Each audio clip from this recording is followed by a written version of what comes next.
In the next 50 years, water levels in Louisiana are expected to rise by up to 7 meters if precautions aren't taken. Tiger TV's investigation unit took a deep dive into the new grant that's hoping to slow it down. Water levels are rising and carbon dioxide levels in the atmosphere continue to rise to the highest level in millions of years.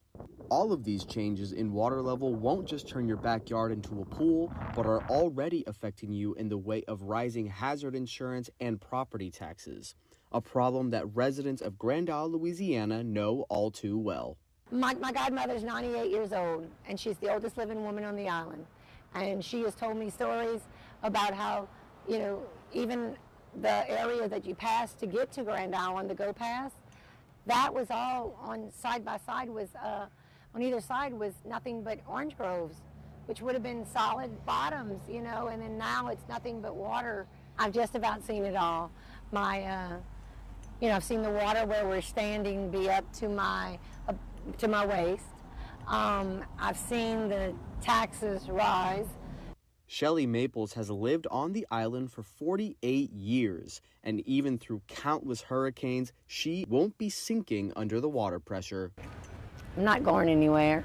This is where the new grant from the National Science Foundation comes into play, a $150 million contribution to transform Louisiana into a hub for sustainable energy.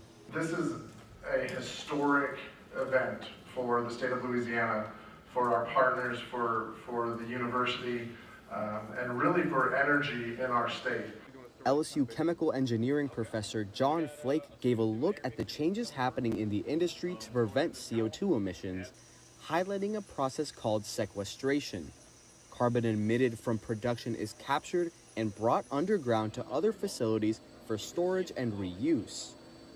So the easier solution, rather than to get rid of the plants you have or to change them entirely, is just to use what you had and add in that carbon capture unit that captures the CO2 and does sequestration. Future use of energy in Louisiana, or FUEL, aims to have zero carbon emissions by 2050 to keep Louisiana afloat for generations to come. Will Brockoff and Miguel Paredes-Reyes, Tiger TV News. This is one of 3-part series on the grant that will air throughout this week. Make sure you tune in tomorrow where we will focus on why Louisiana was chosen for this grant in the first place.